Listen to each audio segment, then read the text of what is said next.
Gostaria de agradecer a senhora por estar disponibilizando esse espaço, esse tempo da sua agenda, que eu sei que nesse momento de Feira do Livro é uma agenda intensa. Então, em nome da Associação dos Defensores Públicos, eu quero agradecer a senhora por estar aqui com a gente. Estamos aqui entre colegas e eu vou fazer um breve histórico da vida da senhora. Qualquer coisa a senhora me corrija, acrescente, e nós vamos conversando, é uma conversa informal. A gente vai disponibilizar para todos os nossos associados nas redes sociais, para que eles depois possam assistir. Mas a nossa patrona da 64ª Feira do Livro de Porto Alegre, é nascida em Guaporé em 1939, é professora, advogada, defensora pública e escritora, autora de 17 obras. Começou a publicar seus poemas aos 50 anos, estreando em 1990, antes de entrar na defensoria, então, com Nos Gerais da Dor. Publicou outros livros, como Vidência e Acaso, em 1992, A Migalha e a Fome, em 2000, O Cego e a Natureza Morta, em 2016, Tudo o que é Belo é Efêmero, e o mais recente, Uma Casa no Pampa, lançado em 2018. Para amanhã eu vou lançar. Exatamente, amanhã tem a sessão de autógrafos da senhora. Quando eu falei com um amigo que é editor, eu disse, mas eu não esperava que eu ia ser patrona. Eu tinha uma ideia, que eu tinha uma chance, mas não era grande. Por quê? Eu achava que 3 nomes femininos, um atrás do outro, não ia acontecer. Né? Então não ia acontecer. Cíntia, a Assis, Assis, então me pegou de surpresa. Então, porque eu teria preparado um livro para a feira. Então eu falei para esse meu amigo editor, que pena que eu não tenho um livro novo. Me tira um livro da gaveta, me manda. E eu, incrédula, reli, eu acho um livro que já estava na gaveta há 4 anos. Estava esperando a Feira do Livro. Eu sou assim, eu acho que eu não sou parâmetro para ninguém. Cada um tem que ter o próprio ritmo, né? A sua respiração com o mundo. Eu tenho um filho que é totalmente diferente de mim e que eu amo que ele seja diferente de mim. A pluralidade, né? É importante a pluralidade, principalmente na República do Sonho. Então aí esse meu amigo editor mandou para a gráfica, o meu filho Fabrício fez as orelhas e ontem que ele ficou pronto. E hoje nós estamos com ele aqui, um prazer imenso. E depois eu vou querer o autógrafo dele, da senhora, para a associação, para nós colocarmos na biblioteca da Associação dos Defensores, para estar lá disponível para todos os colegas. Mas a senhora obteve o Prêmio Revelação Poesia em 90, da Associação Paulista dos Críticos de Artes, por seu livro de estreia Nos Gerais da Dor, que também foi editado e publicado na Itália. Ganhou a menção honrosa na Casa de las Américas, em 1999, em Cuba. O Revelação da Associação Paulistana dos Críticos de Arte, em 1990. O Prêmio Érico Veríssimo, da Câmara Municipal de Porto Alegre. Foi vencedora 4 vezes do Prêmio Açorianos de Literatura, categoria Poesia. Também foi contemplada 3 vezes pela Associação Gaúcha dos Escritores como livro do ano, categoria Poesia, em 2004, 2006 e 2007. E esse ano, então, a senhora foi eleita pelos associados da Câmara do Livro do Rio Grande do Sul, dos escritores e pelo público, como a patrona da 64ª Feira do Livro de Porto Alegre de 2018. Como a senhora já relatou aqui um pouco, eu gostaria de saber, inicialmente, sobre o seu ingresso na carreira da Defensoria Pública e essa atuação que a senhora teve, agora já nos trazendo mais detalhes, na infância e juventude. Sim. A Defensoria Pública foi um prêmio para mim. Foi um prêmio porque fechava com o meu aspecto social, né? Eu tenho esse lado, assim, acentuado, né? Meu pai não me levava a baile, mas me levava a comícios, lá no interior. Mas então, para mim foi importante. Eu casei com um promotor de justiça, fui para o interior, advoguei no interior. Aí, ao voltar e ao me separar, eu comecei a estudar de novo e passei nesse concurso que a Maria Dinaí também passou. Então, ingressamos na PGE. Como assistente judiciário. Como assistente judiciário. Substituindo o advogado de ofício, né? Advogado de ofício. Então, aí depois, como tive a sorte a benção de ir para o juizado da infância, aí eu segui o meu caminho. Trabalhamos muito, eu ia com a promotoria pública para o interior, para fazer os conselhos de direito, os conselhos tutelares, para orientar os conselhos tutelares. Então, foi um caminho longo. Eu gostaria que a senhora contasse agora como é que surgiu o lado da senhora que agora veio desde o ventre como escritora. Como é que surgiu que a senhora começou a escrever? Qual era a inspiração da senhora? Eu vou dizer para vocês um paradoxo. Aliás, no meu discurso se alguém assistiu, ninguém assistiu, na abertura, Não tive o privilégio. eu digo que eu sou um paradoxo. Uma menina de trança de Guaporé se tornar, que não queria ser capturada pelos livros, que queria correr na natureza, de repente é patrona da Feira do Livro. Então, são coisas assim, o exercício da sensibilidade. Uma vez, eu vou mostrar para vocês como a gente tem que aprender, no Cego a Natureza Morta, eu falo no aprender a visão. Uma vez eu fui dar uma aula, uma palestra, lá em Bento Gonçalves. Então, naquela subida e descida, deparei com uma árvore maravilhosa, toda florida. E o salão lá do ensino estava lotado de alunos. E eu estava embevecida com a planta que eu encontrei no caminho. E eu disse assim, que linda que essa planta que eu encontrei no caminho da escola. Como é o nome da planta? Ninguém sabia e ninguém tinha visto. Então, ver é perceber. Até no matrimônio, alguém fica casado 20 anos e o marido ainda não percebeu quem é ela. Ou vice-versa. Também eu digo vice-versa, né? Então, apurar os sentidos. E a minha mãe, quando me apresentava, quando eu era pequena, eu achava estranho. Ela dizia, a Mariazinha é muito sensível. Eu achei que todo mundo ia ser sensível.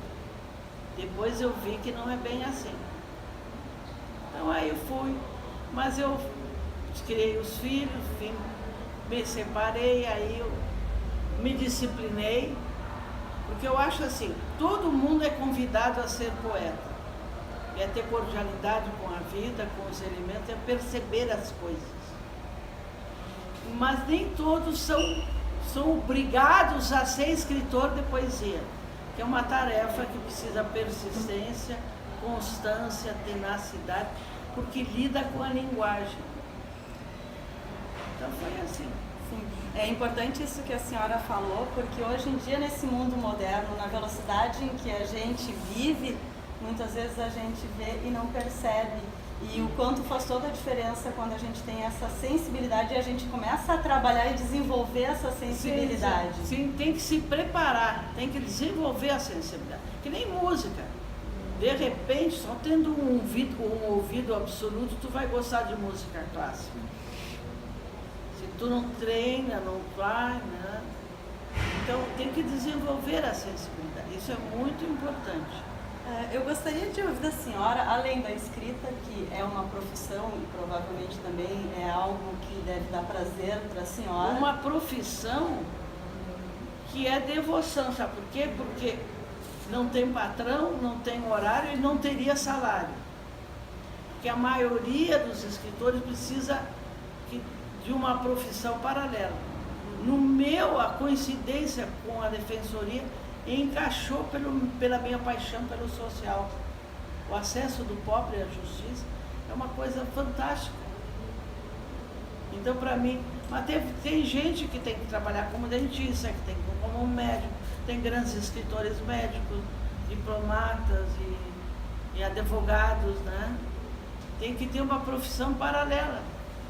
O Fabrício está conseguindo agora, mas é uma exceção, a viver de literatura. Tanto que eu chamo ele de caixeiro viajante da literatura. Hoje eu vi na TV até, inclusive, ele estava num programa hoje pela manhã.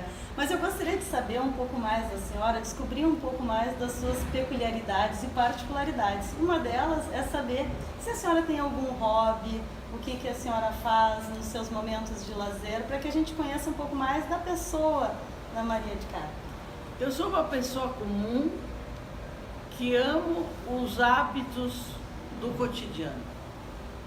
Eu acho que estender uma roupa no varal é extremamente poético.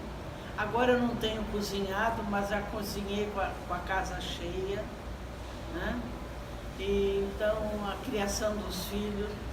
Aliás, como eu trabalhava no juizado, eu lecionava na PUC, linguagem jurídica, eu tinha que dividir essa tarefa com meus filhos. Então, todos eles, que agora fizeram concurso para promotor, para juiz, que é mestre em literatura, sabem lavar a louça, cuidar da casa, fazer a cama. A gente dividia as tarefas. E todos fazem com muita dignidade. Cada trabalho é digno.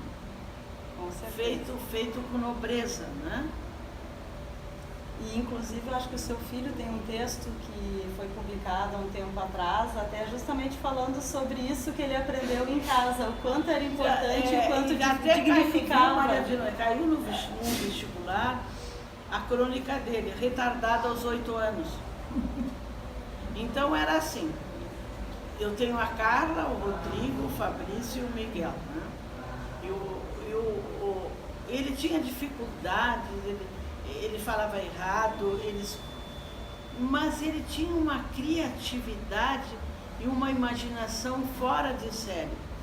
Me chamaram no SOI que ele não ia se alfabetizar, que ele tinha muita dificuldade e que eu precisava fazer eletro. Eu fiz 3 eletros com o Fabrício e que ele precisava de uma escola especial. Guardei tudo na gaveta e o meu filho, que é juiz, diz assim: a mãe alfabetizou o Fabrício com poesia e deu no que deu. Então, de adulto, ele encontrou na gaveta os eletros. Mãe, o que foi? O que é isso? Sem nada. Eu não dei bola para isso. Então foi assim que eu ensinei o Fabrício. Mas aí eu meditei que quando a pedagogia é engessada, ela perde grandes mentes. Até o Einstein era disléxico. Então, perde grandes mentes. O bom professor é aquele que tem criatividade e ternura. Agora até o Papa está usando lá na liturgia dele a palavra ternura. Criatividade e ternura. Aí a gente toca para frente, né? A senhora sabe que o seu filho, ele palestrou no último encontro que teve da Defensoria Pública, no penúltimo, no final do ano. E ele contou essa história que a senhora contou hoje, justamente, de que acabou fazendo exames e que a senhora não falou nada para ele e que ensinou ele em casa. Ele emocionou todos os defensores contando essa história que a senhora hoje, e não foi ensaiado isso, que a senhora hoje contou. Sim, mas de adulto ele descobriu. E ele usou uma palavra que a minha amiga Vânia ama muito, o que ele diz: diagnóstico não é destino. Exatamente. Retardado aos 8 anos. Exatamente. Eu gostaria de saber um pouco... Ele também, agora ele inventa que ele era feio, ele era uma criança muito lindinha, loirinha, muito, muito mimosa. Eu gostaria de saber da senhora, trazendo agora para um outro enfoque, como é que a senhora vê a literatura a respeito da influência que ela pode ter para se compreender as questões políticas também, quando a gente usa a literatura como uma forma de transmitir pensamentos, uma outra compreensão política? Sim, agora tu tem que distinguir, como eu distingo verdade de opinião e ideologia de responsabilidade pública. Claro que a gente tem que saber conviver. O que aprendi muito na defensoria é o contraditório. Lá no meu grupo, lá do juizado, pena que a Abigail não está aqui, que foi a minha grande amiga, ingressou comigo no juizado, eu dizia, nós não somos juiz nem promotores. O contraditório tem que ser respeitado.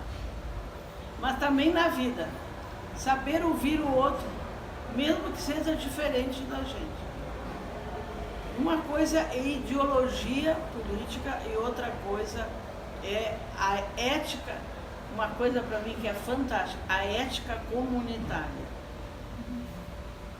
Eu já falei na televisão sobre a ética comunitária. A moral dos costumes varia de ano em ano, mas a ética comunitária é perene, né? A ética do conjunto. Eu tenho paixão, eu brinco sempre que coletivo não é só ônibus, é algo mais. E me diga, o que motiva hoje a senhora a escrever? Tudo. Tudo é inspiração? Sim. A Nair Tesse percebeu, que é uma grande professora da URGS, minha amiga, que eu sou poeta temática. Aqui, por exemplo, na Migalha e a Fome, nos Cantares da Semente, eu me apaixono por um núcleo e desenvolvo esse tema como se fosse uma partitura musical. Eu vou indo em torno daquele núcleo. Então eu desenvolvo e junto, porque eu gosto muito, tenho paixão por filosofia, uma filosofia que chega perto da poesia, que abre os mundos. Então eu leio muito filosofia. Eu aproximo poesia e filosofia. Eu faço um raciocínio poético. Sim. Agora, como a senhora já referiu, a senhora está sendo a terceira mulher consecutiva escolhida como patrona da Feira do Livro. Como é que a senhora vê esse movimento de participação feminina na literatura e esse empoderamento das mulheres na literatura, através até dessa escolha de 3 nomes femininos para ser patrona? Como é que a senhora vê isso que está acontecendo hoje? Eu vejo o seguinte, de 64, 7 mulheres. As anteriores, que agora foi numa entrevista com a Jane Tutican, que é muito querida, que tem uma carreira também dentro do magistério, ela é vice-reitora da URGS agora, a Jane Tutican. Então, eu vejo como uma quebra de jejum. Eles quebraram um jejum de anos. E isso é bonito. Mas eu não gosto, tu não me leva a mal. Nem, imagina. Eu não gosto da palavra empoderamento da mulher. A mulher não quer ter o poder. A mulher quer ter igualdade, participação. Também não gosto dessa palavra. Tá? Então, esse lado da mulher de participação. Eu não quero ter poder. Eu acho que... Aliás, eu sou dos paradoxos, eu quero ter um despoder. Eu acho que talvez se utilize essa palavra empoderamento até para a questão do encorajamento para as mulheres justamente alcançar essa igualdade, que é o objetivo maior, na verdade. Tradicionalmente, a patrona da Feira dos Livros conversa com os grupos na Feira do Livro e eu gostaria de saber qual que é o tema que a senhora tem tratado nesses encontros que a senhora tem com os leitores. Bom, quando eu fui falar com 5 na TVE, com um programa com 5, o pessoal gostou, com 5 jornalistas, eles me perguntaram de tudo, da defensoria, da participação social. Então, eu abordo, eu acho que esse é o detalhe que tem encantado o pessoal ter me procurado agora. Eu não fico só com a literatura, só com o livro. Eu falo em filosofia, eu falo em direito, eu falo até em teologia, né? Até em teologia, que é a criação do mundo. Então, eu abordo um pouco o universo, o nosso universo. Sim. A senhora, no livro Roupas Sujas, do Leonardo Brasiliense, que concorreu ao Jabuti, teve a citação de um fragmento de um verso da senhora no livro Perdão Imperdoável. eu até vou fazer questão de ler: o inferno é não poder aceitar o perdão. Eu gostaria que a senhora falasse um pouco sobre essa frase. Não vou te falar do livro. E sobre o livro, Que como pena, é que foi a que pena experiência que eu não de trouxe, ser que pena citada. que eu não trouxe o Perdão Imperdoável. Foi feito editado pela Bertrand. Numa época de muita intolerância, aí o núcleo foi o perdão. Eu meditei sobre o perdão. Então, para mim, esse é o detalhe, né? Porque o perdão concilia, o perdão não é complacência.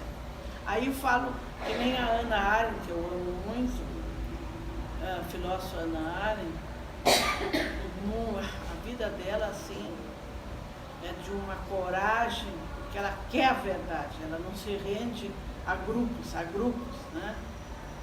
Então, na vida, no direito criminal, Marilene, a gente perdoa a pessoa, mas não o fato permanece.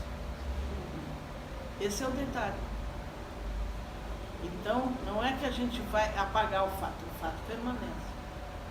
E o perdão, ele é de um grande valor, saber conciliar as coisas, mas não com lástima, não com remordimento, aí não é perdão. O perdão é libertador. Com certeza, se a gente conseguisse cada vez mais colocar em Aí eu prática falo, a generosidade e o perdão. Pena que eu não trouxe o livro. Eu falo num paradoxo. Vamos ver se vocês vão entender o paradoxo que eu falo. Que é mais fácil a gente perdoar o amigo que nos traiu do que o amigo que nos ajudou. Por quê? Porque somos soberbos, a gente quer esquecer que alguém nos ajudou. É um processo de evolução que a gente tem. A gente não quer ficar devendo nada para alguém. Então a gente não perdoa quem nos ajuda. É mais fácil perdoar o amigo que nos traiu do que o amigo que nos ajudou. Eu discordo. Não. Eu discordo. Tá. Essas é as divergências, é o contraditório que nós estávamos falando aqui logo no início. As pessoas soberbas não admitem, querem esquecer que foram ajudadas. Contradições. Eu posso ler um, então. Claro, vai ser um prazer. Eu vou ler o primeiro, depois se vocês tiverem tempo, eu leio o segundo que tem relação com isso. Mas vou deixar. Hoje o tempo é da senhora, a senhora que está comandando. Ninguém é o centro da casa do Pampa. O centro é o fogo do lar, a ser mantido noite e dia na alegria e nos tropeços. Quem o alimenta, quem fica atento a que não esmoreça nem apague, nem por isso se torna o centro da casa. Normalmente é o mais despercebido, o menos forte, a não ser na ausência, o menos hábil, a não ser na serventia do fogo que soletra a solidão. O centro da casa é o hóspede que entra a iluminar o barco da partida. Esse é o primeiro. Eu ia encerrar lendo Então, um da senhora, mas depois a gente vai abrir para outra leitura da senhora também. Vamos encerrar assim. Quero ser tua amiga, não me racionalizes tua dor. Quero ser tua amiga, não me justifiques tuas faltas. Quero ser tua amiga, não me esconda tuas feridas. Quero ser tua amiga, escreva em minha pele onde estás doendo. Serei tua cicatriz.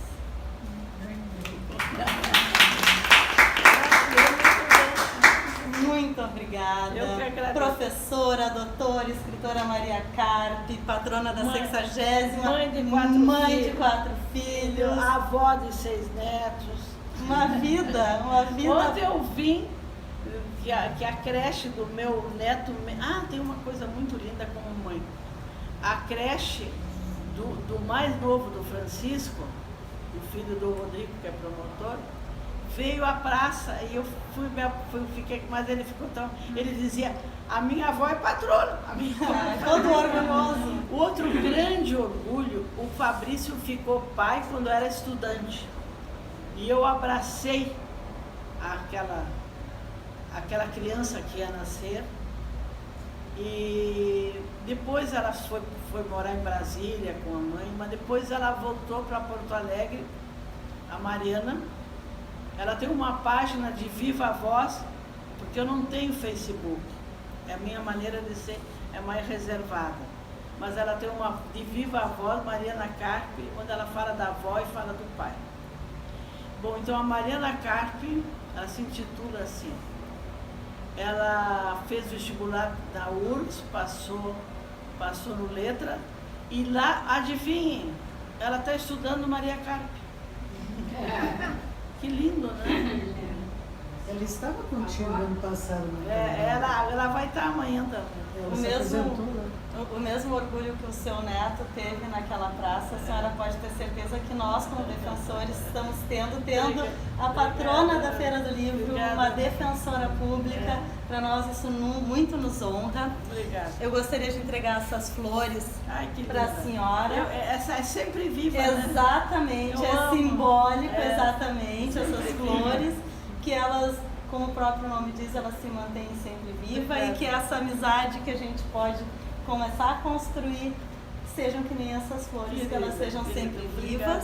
Eu quero dar uma lembrancinha para a senhora, é uma carteirinha da Adpergs que a gente fez em parceria com o Centro Social Padre Pedro Leonardi, é um centro social lá na Restinga. No ano passado a gente escolheu fazer a nossa lembrança de final de ano junto com essa questão social, que é uma preocupação que a gente tem muito grande na associação. Muito lindo.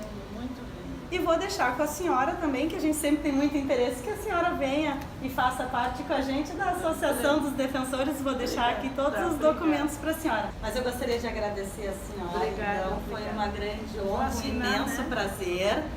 Vou pegar uma caneta. Então. E eu vou pedir para a senhora... Olha, quem puder, eu vou ficar muito contente. Se vocês vierem, é feriadão, né? Eu vou estar aí. Eu vou estar aí. Mas eu vou pedir para a senhora botar para a Adpergs, para a associação. Exato, esse aqui vai ficar na nossa biblioteca.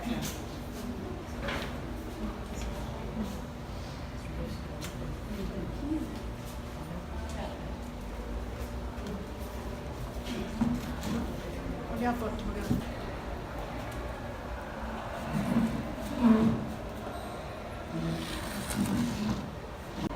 Eu vou aproveitar, vou ler a dedicatória que a senhora fez para a associação, para a Associação dos Defensores Públicos, Uma Casa no Pampa, agradecendo o importante trabalho do acesso do pobre à justiça, trabalho que é lição.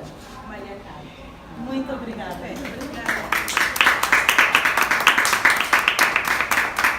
Muito obrigada. Gostei de estar com vocês.